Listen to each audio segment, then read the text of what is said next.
ahead of the game.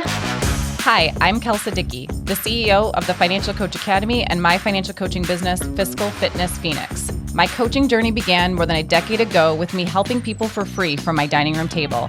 What was once a little business of mine has grown into a 7-figure company that employs a team of people. My goal is simple, to help you fall more and more in love with financial coaching. I believe financial coaching is the most rewarding way to make a living. If you are an aspiring financial coach or have been coaching for years, I'm here to help you create a business you love that gets your clients massive results. Let's get to it.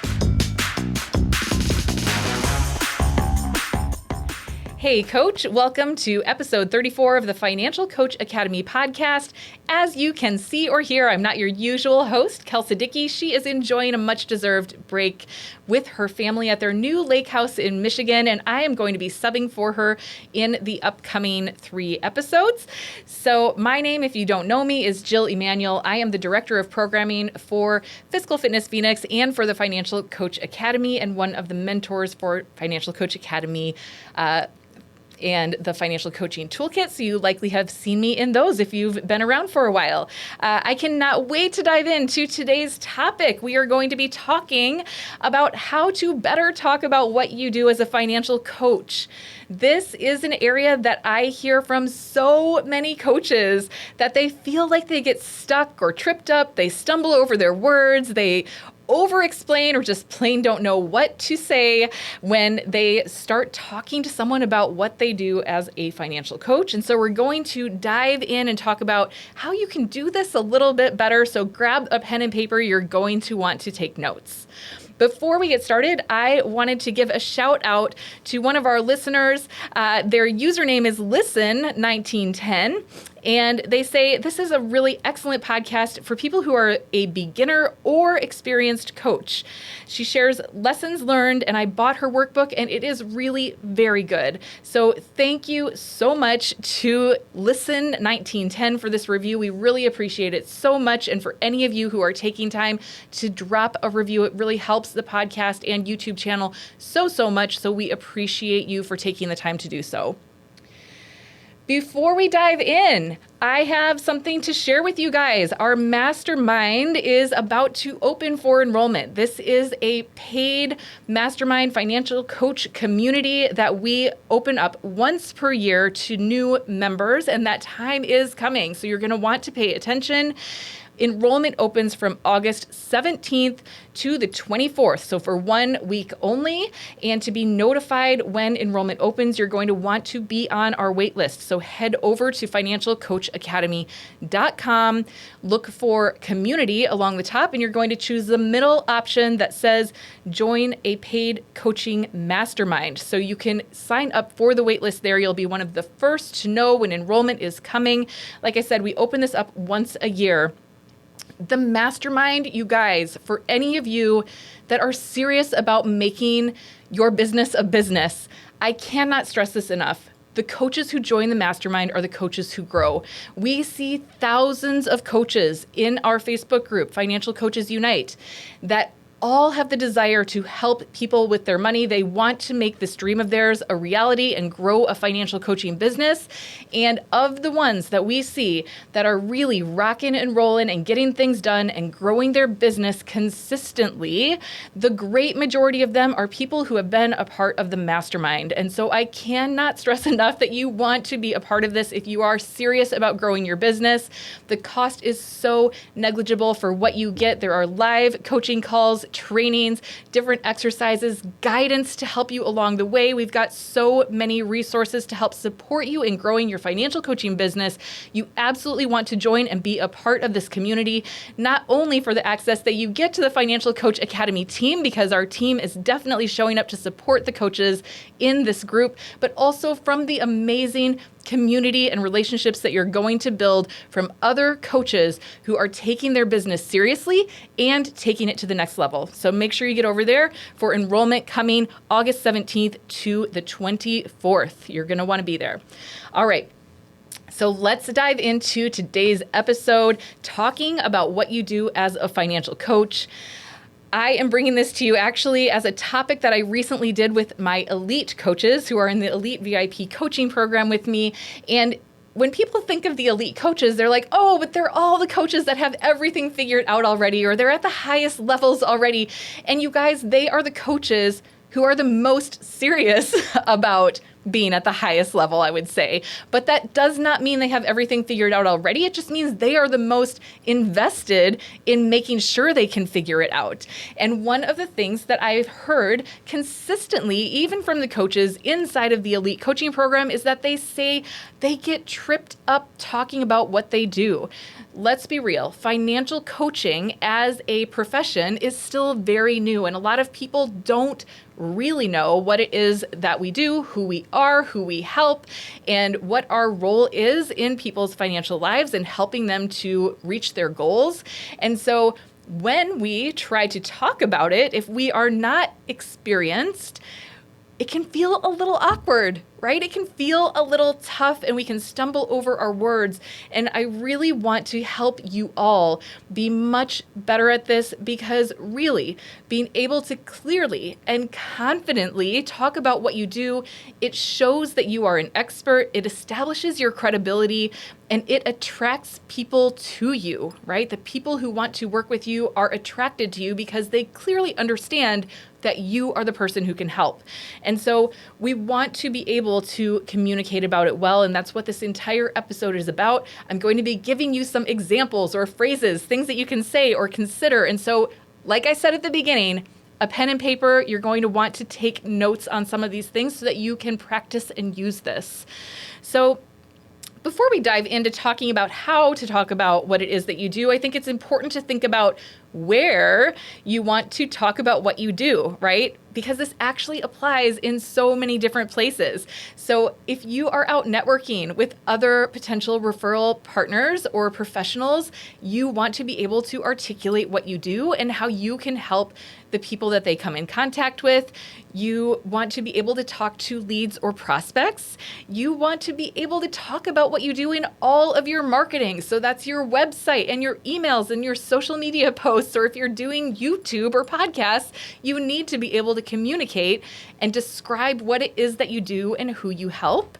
And generally just talking to anyone. Yes, anyone. Talking to family or friends about what you do. Let's be honest, most of them don't understand. And if we can't articulate it, they also cannot think about how we can help the people that they know in their lives or share about what it is that you do to others. And so we want to be able to clearly communicate that. And the better that you can do this, the more easily all of these people can recognize when they or someone that they're talking to can use your help. So it's really important to cultivate this skill. So as we get started, there are a few things that I want you to reflect on or think about. And if you're listening at home and in a safe place where you can pause, you might want to even pause right now after I ask you these questions and take a couple minutes to think about them. So the first thing is I want you to ask yourself, have I gotten stuck when it comes to talking about what I do? Right? Have I gotten stuck? Where have I gotten stuck? I also want you to think about what comes up for you, like the emotions or the feelings that you're having when you're trying to describe what you do, right? I've had coaches tell me I get sick, I get nervous, my stomach gets in knots or it flutters, I feel my heart racing. So where are you feeling that in your body, right? It's really good to pay attention to that so you can recognize ooh, my nerves are coming on. I'm about to word vomit all over this person, right? So pay attention to that. And then I want you to think about, how do you want to feel when you are talking about what you do? Really think about how you want to be. How do you want to feel? And try to embody that, right? So we want to recognize it when our body is telling us this feels off or awkward or icky, and I can spot it right now. And I'm going to remember the way that I want to feel and get myself grounded and calm and speaking confidently and not in this place of awkward jitters all over. Okay. So let's dive into some of the things that are going to really help you. And this first one, you guys, is really everything. It really, really is. So many coaches get way too into the details and the facts about what they do. Way into the details and the facts, right? They get too technical. They get too facts and features of their coaching program. And it is way, way, way more fun to talk about what we do when we can think about it through the lens of an experience or a story of someone that we've worked with or of our own personal experience, right? So I did that in the previous episode. If you didn't listen to episode 33, I shared my own personal story, and it demonstrates what financial coaching can do for someone. And that was all through the lens of sharing a story. It was not the tactics of how we did it. It was not the strategy of how we managed money. It was not the day-to-day actions that we were taking. None of that was portrayed. And yet the story itself clearly conveys the transformation that can happen through financial coaching. And that is what I want you thinking about when you think about how you talk to others about what it is that you do as a financial coach, right? And so as you have more and more clients, this becomes easier because you can pull from the experiences and stories of your clients to share the types of things that you help people with. But even if you're a brand new coach and just starting out and you haven't had clients that you've worked with yet, you likely have experiences from your own life that you can tap into and say, this is something that can totally change the way that you manage your money, and share a story, right? An experience of like, if you had done it one way, how differently that might have been compared to doing it a different way or having a new knowledge about it, right? So using stories is everything. And so I want you to think about what stories you have that you can lean into and share to describe what it is that financial coaching does, right? And so how to actually talk about this? So a simple way to talk about this, because I've had coaches say like, oh, but I don't want to give away specific client details, and that feels very sensitive. And again, you're getting too technical, right? Too much into the details. And I want you to think of a specific story, but then make it a bit more general, right? Of like, what was the situation? You don't need to share people's specific details, right? But you can say, I help clients with things like. I help my clients with things like.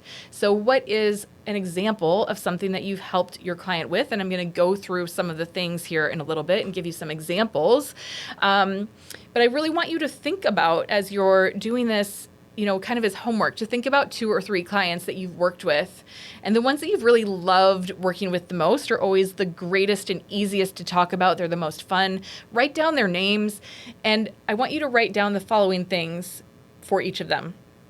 So you want to write down, what were their biggest pain points or problems when they came to you? What were the initial things that they came to you for help with? What were 2 to 3 wins that each of them had? So it might be a tangible win. It might be something a bit more abstract of like the way that they were feeling about life or the way they were communicating with their spouse. Or it could be they, you know, finally had an emergency fund for the first time in their life and didn't stress about paying all of the bills. It doesn't have to be like they paid off $20,000 in debt. You don't always need something as tangible as that. But I want you to write down those 2 to 3 wins. And then I want you to really think about, how would I share this if I were sharing this as a story with someone, to say, I help clients with things like they've been overdrafting their bank account over and over, and they finally want to break out of that cycle and have money left at the end of every payday and start to build their savings.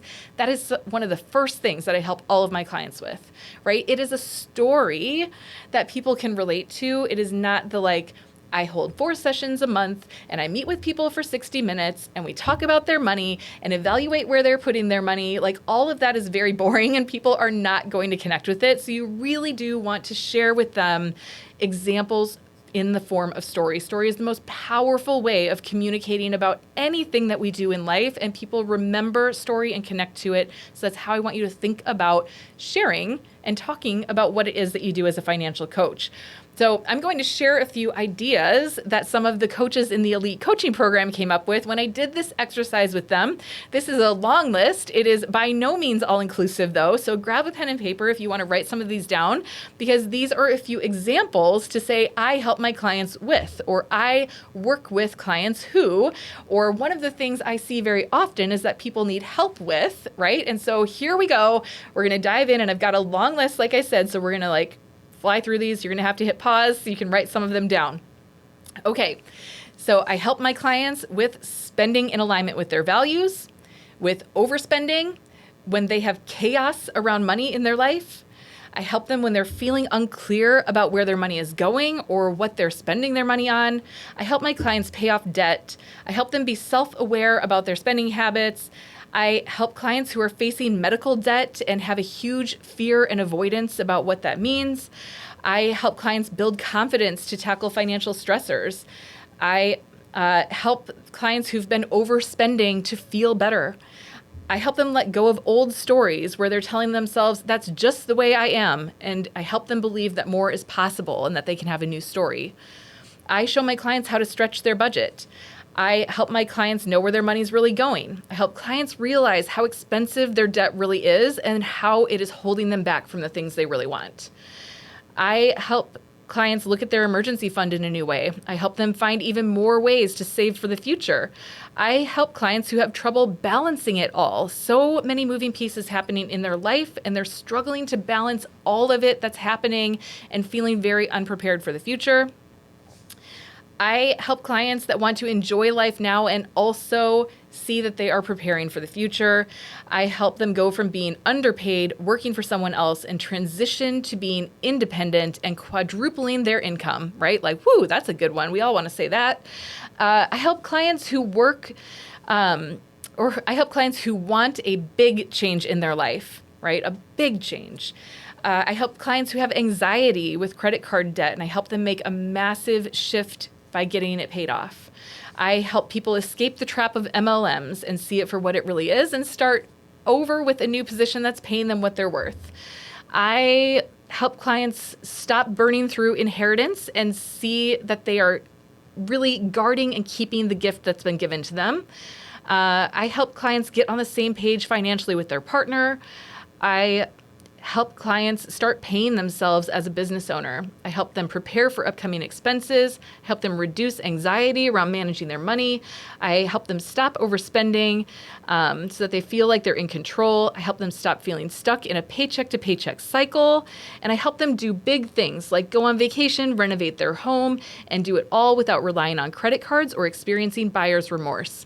Right? How do you like that? I mean, that was a brainstorming session of about 5 minutes from the 8 coaches that were in the elite program. They came up with all of these ideas, and these are examples that you can share stories about, right? So simply saying, this is a common thing that I help clients with helps to paint the picture in someone's mind of the type of work that you do. You don't have to explain the how. You don't have to give the strategy, the tactics. You don't need to pull up a spreadsheet. No one wants to see that while they're having a conversation with you, but simply sharing that these are some of the examples of things that you help people with can make it so much easier to talk about what we do. All right, so let's sort of flush out what this looks like if you were telling a story. So I have a client that I can share a story about, okay? So I might say something like, if I want to do a more specific story, I'll say, you know, I recently helped a client who is a single mom of 3, and I helped her to stop feeling trapped by her 9-to-5 job. She really was not happy with what she's doing. She wasn't happy with her schedule and how she was having to manage that with 3 young children. And through coaching, I was able to help her transition out of her 9-to-5 that was bogging her down into full-time entrepreneurship. And now her business is bringing in over $250,000 a year, right? So, wow. Right? That gets people's attention and they're like, how? What is that? What are you doing? It's what financial coaching does. This is what we're able to do, is help people make very strategic decisions with their money, make choices for their life, know the order in which to make them, and accomplish really big, cool things, right? So we want to be able to share those stories because that sounds way more exciting than all of the maybe day-to-day actions that this client took along the way. Like, a lot of it feels really boring. Money's not like super exciting day to day, right? But that's what we want, is to create it where it's a system that feels boring and easy and yields really amazing results, right? Like, that is the best thing ever. And that's what we do as coaches for our clients. Now, if you didn't want to be so specific, maybe, I don't feel like that was specific to me. I don't feel like that's necessarily giving away a specific client's like inside secrets to their financial life. But I know some people get worried about that, or they don't want a client to hear them talking about them. That's a fear that you have. Most clients feel really great, actually, when you're bragging about their progress, just so you know, and you don't have to use their names or specifics. But you could do this in a more general way. So I could share the same story, but really shift it into a much more general tone, right? So you might say something like, one thing that I see is that my clients feel really uncertain about their future, especially after they've gone through a divorce. They're often really focused on creating stability and sometimes at the cost of their own happiness or feeling like they have a lack of options. And I help them to see what possibilities exist for themselves, how to plan for the future, and how to make a transition if that's something that they want in life, maybe into a new career or planning for the income that they need in the future to create the stability and the security that they desire, right? So again, it's a very similar story, right? Because that's ultimately what this client wanted, was more flexibility, but security and stability for her family and juggling the needs of 3 young children. But you can do it in a more general way like this so that it applies to maybe a lot of people that are going through a divorce, right? And that's sort of what they're seeking. That's what they want in their life. So I hope that that's helpful to explain it that way so you can begin to think about your client stories, and really, I would write them out and craft it of the specific story that you might want to tell in the way that I did it the first time, and then in a more general way if you want to apply it to possibly a broader audience, okay? So some of the phrases that you can use as you are talking about what you do, and again, these you can finish them with some of the examples that I gave earlier, but the phrase you can begin with is, I see that it's really common for my clients too, right? To be struggling with living paycheck to paycheck, to want to get out of debt, to feel like they're overspending and not know how to stop, to be experiencing so much self-doubt or anxiety, right? But you can start it with, I see that it's really common for my clients too. You can also say, one thing that's really normal, right? One thing that's really normal for the clients that I work with. One big challenge that I see my clients are facing. One thing that I help my clients to overcome. Or I recently met with a client who was, and describe the story, right? I've recently met with a client. And this is a great way, again, you can always fill it in with one of the most recent clients that you met with. What were you helping them solve? It's fun to talk about the problems we are solving, and way more fun than describing the how or the what, right? Okay, so I really find that when I am talking to people about what it is that I do as a financial coach, and I am sharing stories or experiences or saying, I see that it is so common for the people that I work with to be overdrafting their bank account, or to not be making any progress towards building savings no matter how much they try, or to not know where to start because there's so many options for them, right? And they like second guess themselves or get overwhelmed by so many different options out there. Whatever those things are, when you are sharing that with someone, I find that most commonly I'm really connecting to the person that I'm talking to. Now, whether that's a networking event where I'm talking to someone, a referral partner, a prospect, a lead, like talking in this way, people either identify themselves in the story or they connect it to someone that they know or someone that they care about. Like, we all have experiences with money, and all of us know someone who has felt that way or expressed it, or they've seen them, talking about it at work. So it is very common for a really beautiful conversation to unfold when you talk about what you do in this way, that you can really connect on a much deeper level and learn more about that person that you're talking to. If in the rare occasion they don't connect with it, and they don't immediately start nodding their head and saying, oh my gosh, yes, I know exactly what you mean, or I experienced it that too, or my gosh, my sister is going through that right now, which is normally the response that I get from people when I talk to them about what I do, because I share stories and people can relate to that. But maybe your first few times are a little awkward, right? Or something, and it doesn't flow quite as well and people don't connect. You can always continue to engage in the conversation by saying things to them like, have you ever experienced this? Or do the clients that you work with ever go through something similar? Do you see these things with the clients that you work with, right? So if you're talking to someone that could be a referral partner, or if you're on the phone with a prospect or lead, and you could say, have you ever felt this way too? I see it's really common. It can be a great way to begin the back and forth in the conversation. All right. So the next thing we want to talk about is really how to think about talking about what you do or talking to a lead or prospect. This is a place, again, where people get really in their head. And especially if you are newer to this, right? And I'm going to say newer as less than 1,000 people that you've talked to. Okay, so if you have talked to less than 1,000 people, I'm going to say you are still newer at this. And it is very, very common to get into just word vomit, over explaining, lecturing, just not really engaging in a good conversation where we're trying to sort of over posture maybe in the conversation or prove ourselves, make sure that we're giving all of the details that we need to give.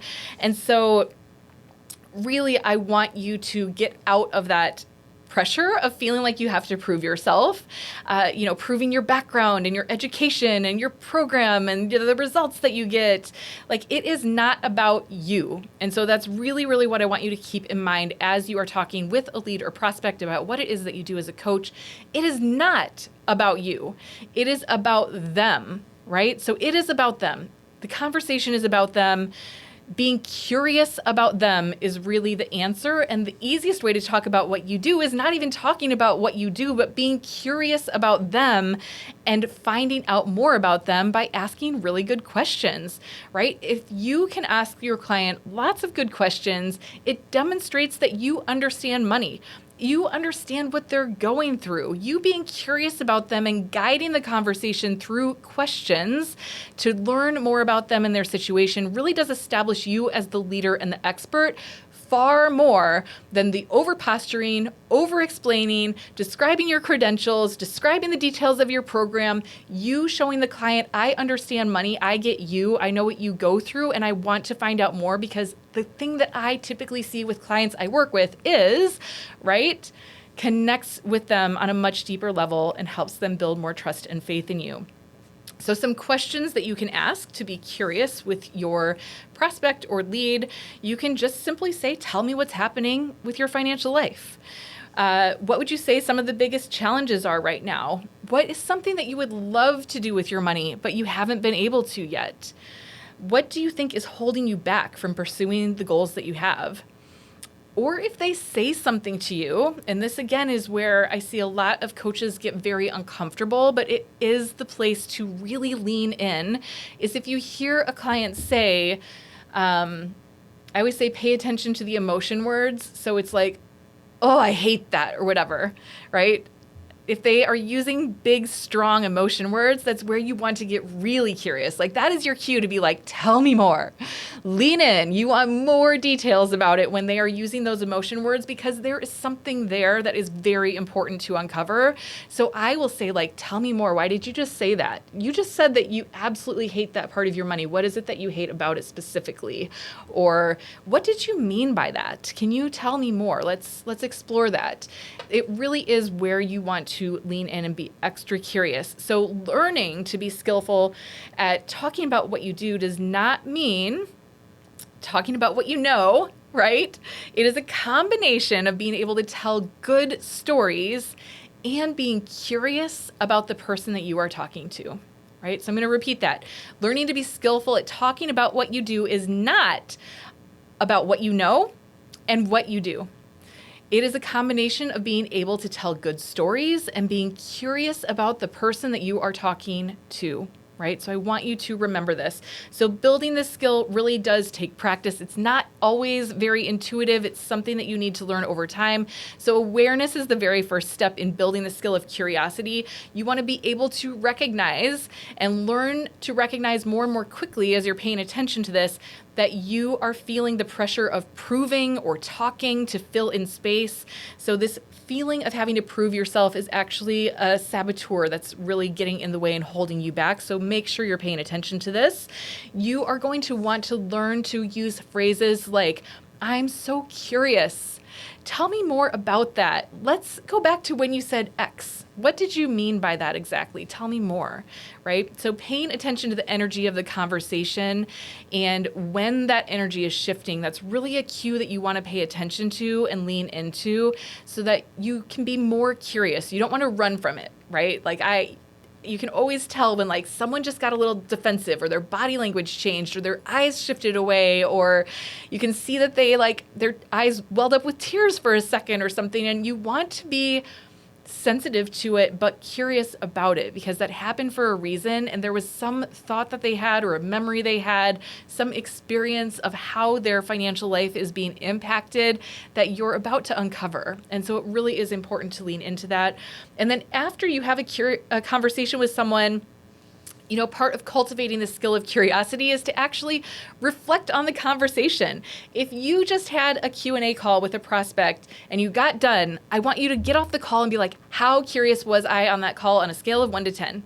Or if you just were on a one-to-one with a networking or referral partner, I want you to end it and say, how curious was I during that conversation? How curious was I about learning about them and their business and who they work with and how I can help them? Give yourself a score, right? 1 to 10. Did I flop at it? Was I a rock star? You want to see over time that you are ranking yourself higher and higher on the curiosity score, okay? Being curious is everything.